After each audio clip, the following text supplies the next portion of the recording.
आता पाहूया जरांगेंवरून जे राजकारण सुरू आहे त्या संदर्भातल्या टॉप 9 बातम्या।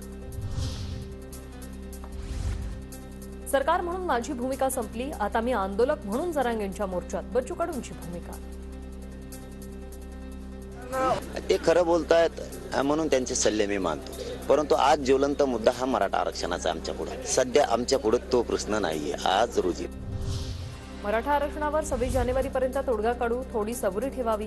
जरांगेंनी मोर्चा मुंबईत आणू नये, गिरीश महाजनांची प्रतिक्रिया।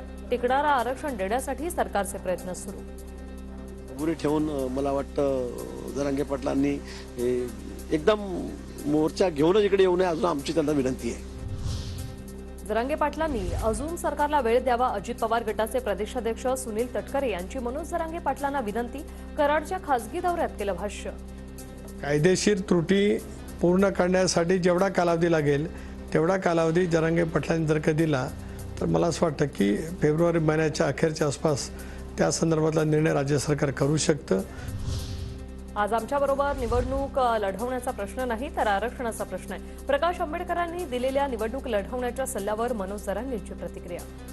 ते खरं बोलतायत म्हणून त्यांचे सल्ले मी मानतो, परंतु आज ज्वलंत मुद्दा हा मराठा आरक्षणाचा आमच्यापुढे सध्या आमच्यापुढे तो प्रश्न नाहीये। आज रोजी मराठा आरक्षणासाठी सरकारचे आजही प्रयत्न। लगेच सर्वांना एका आदेशावर कुणबी प्रमाणपत्र देता येणार नाही, टिकणारं आरक्षण दिलं पाहिजे। कॅबिनेट मंत्री शंभूराज देसाईंची प्रतिक्रिया।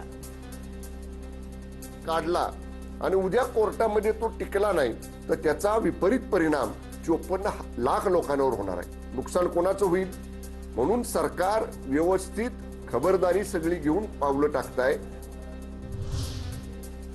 कुणबी दाखले मिळालेल्यांना राजकीय आरक्षण। मंत्री दीपक केसरकर यांची माहिती।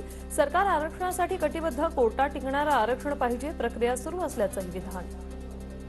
कुणबी आरक्षण म्हणजे कुणबी ज्यांच्याकडे दाखले आहेत त्यांना आरक्षण देण्याच्या संदर्भातली होती आणि ही जवळजवळ 90% पूर्ण झालेली आहे। त्याच्या संदर्भात दाखले देणं वगैरे ज्या काही त्यांच्या मागण्या आहेत त्या टेबलावर बसून त्या सुटू शकतात।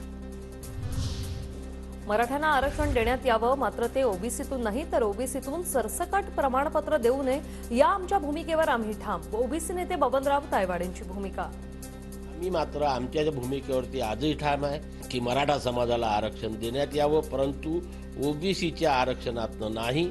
ओबीसीच्या आरक्षणाला धक्का लागता काम नाही। कुणबी नोंदींप्रमाणे दाखले देण्याची सरकारची भूमिका। मराठा आरक्षणासंदर्भात सरकार सकारात्मक।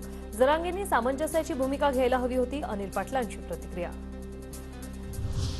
शिंदे समितीत आणखी 2 निवृत्त IAS अधिकाऱ्यांची नेमणूक केली जाणार। अधिकाऱ्यांकडून अहवालाचा पाठपुरावा करणार। जिल्हाधिकाऱ्यांकडून अपेक्षित वेळेत अहवाल येत नसल्याने शिंदे समिती नाराज।